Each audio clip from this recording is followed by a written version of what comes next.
Fala pessoal, beleza? Tudo bem com vocês?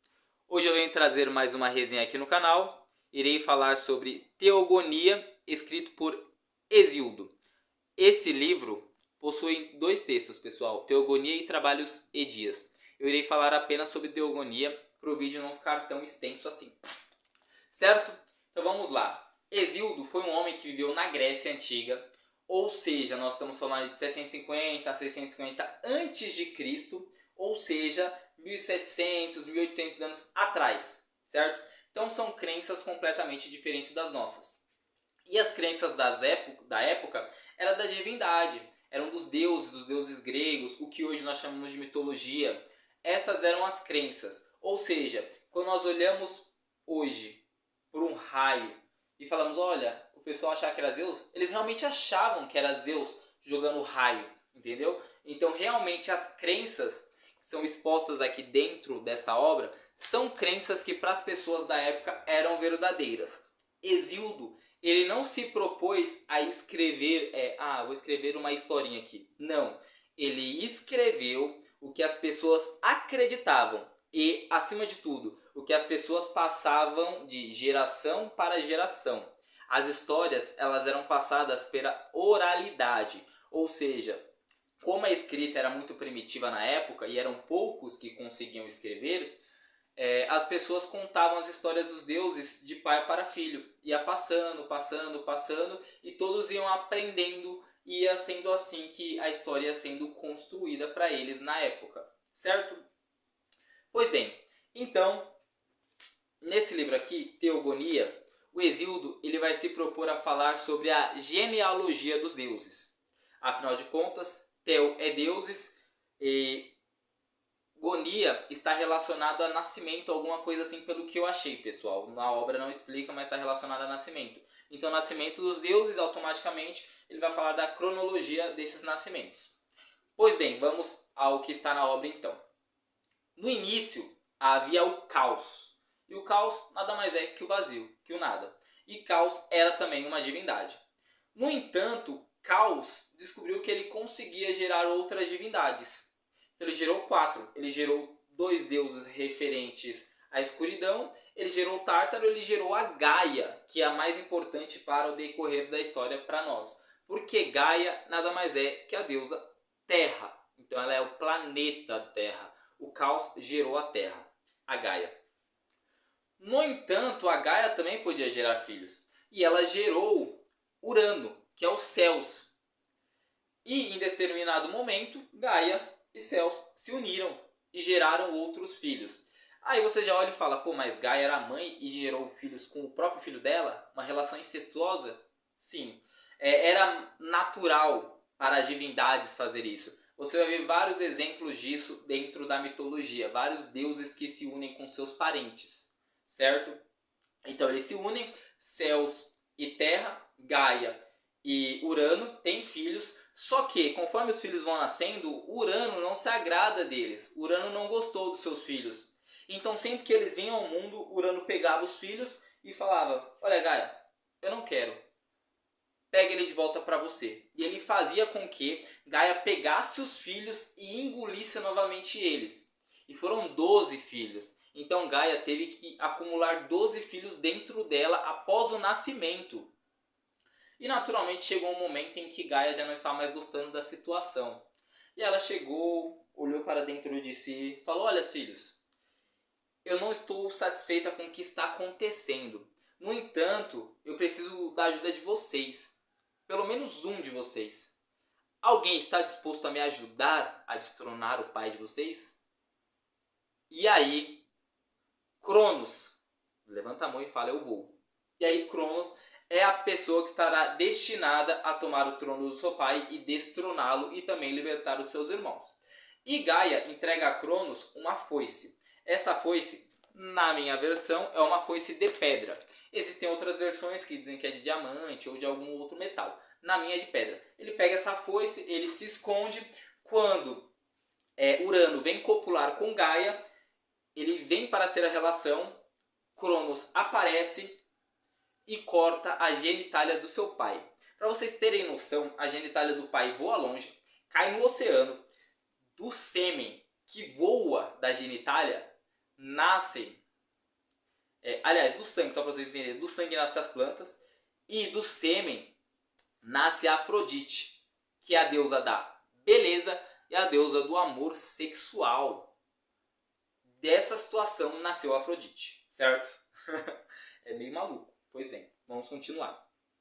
Naturalmente, após cortar a genitália do pai, Cronos passa a ser a principal divindade, passa a ser quem mandaria ali nos deuses, certo? Então ele assume o poder. No entanto, ele recebe uma profecia de seu pai dizendo: olha, da mesma forma que você me destronou, futuramente você será destronado por um de seus filhos. E aí Cronos ele vai ter que bolar um plano para resolver isso. E ele já viu que o plano do seu pai não deu certo. Então não é uma boa ideia fazer com que a mãe esconda o filho. Ele mesmo esconderia os deles. E ele tem filhos, porque ele se une a Reia, que é a deusa progenitora de vida. E ele tem 6 filhos. E toda vez que seus filhos nasciam, ele ia lá e engolia. E entre os seus filhos, os mais conhecidos são Poseidon, Hades e Zeus. Só que Zeus é o caçula. E Zeus foi o único que não foi engolido. E por quê? Porque, naturalmente, a Reia também estava insatisfeita com a situação. Então, Reia, quando Zeus nasce, Reia esconde Zeus, manda Zeus lá para o monte Egeu, onde ele cresceria e se fortaleceria para que ele pudesse desafiar seu pai posteriormente. E ela entrega a Zeus um pedaço de pedra, enrolado num pano, e fala: ó, é o seu filho. Cronos já havia engolido tantos filhos que ele acredita que aquele ali era mais um. Então ele engole, não desconfia de nada. Enquanto isso, o tempo vai passando, Zeus vai crescendo lá no Monte Egeu, vai se fortalecendo. Quando ele chega na fase adulta, ele fala: olha, agora é a hora, eu vou desafiar meu pai. Mas eu estou sozinho, eu preciso de ajuda. Então ele vai até o Ciclopes forja raios para que ele tenha um superpoder. Ele também consegue uma poção. Essa poção ele faz com que o Cronos beba dela. E essa poção faz com que Cronos vomite todos os filhos que ele havia engolido. No momento em que os filhos são vomitados, se unem os deuses vomitados, mais algumas criaturas e Zeus, que formam um grupo chamado de deuses doadores do bem, e os titãs do outro lado, e eles guerreiam. Essa guerra ficou conhecida como Titanomaquia. Foi uma guerra de 10 anos entre essas divindades que por fim terminou com a vitória de Zeus e os deuses doadores do bem. Após o fim da guerra, os titãs recebem alguns castigos e os deuses doadores do bem vão dividir o reino. Eram 3 principais irmãos do sexo masculino, né? Que era Zeus, que vai ficar com os céus, ele pega a melhor parte para ele. Poseidon, que vai ficar com os oceanos, e Hades vai ficar com o submundo, é o que sobra para ele. Então ocorre essas 3 divisões.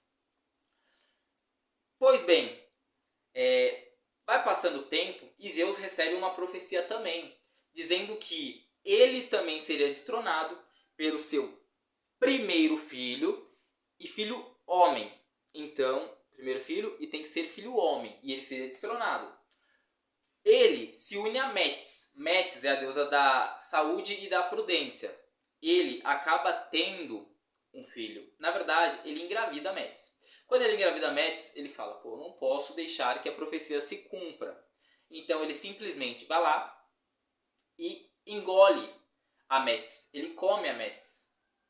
Só que, quando ele engole a Metis e junto a criança que estava dentro de Metis, automaticamente ele começa a sentir muitas dores na cabeça.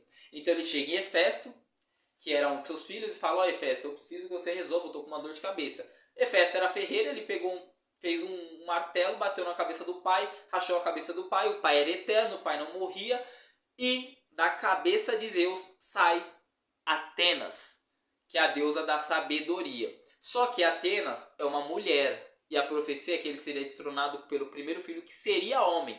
Automaticamente a profecia não se cumpriu, porque a deusa, que era a primeira filha, era uma mulher, ou seja, a profecia se tornou incompatível, incongruente, e não se cumpriu. Certo? Então, basicamente, essa é a história, né? Também vai falar sobre outros filhos que Zeus teve.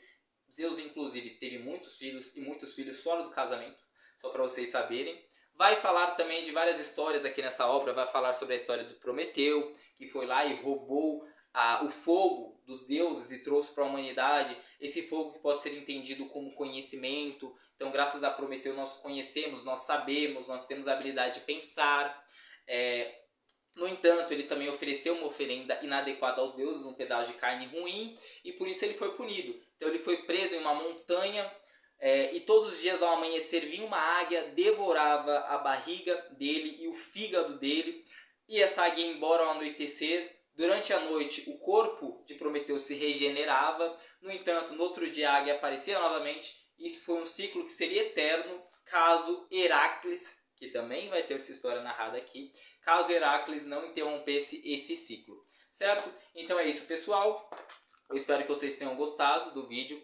Se vocês gostaram, deixem um like, deixem um feedback também através dos comentários. Se vocês acharam bom, se vocês acharam ruim, se vocês acham que poderia ter alguma melhoria.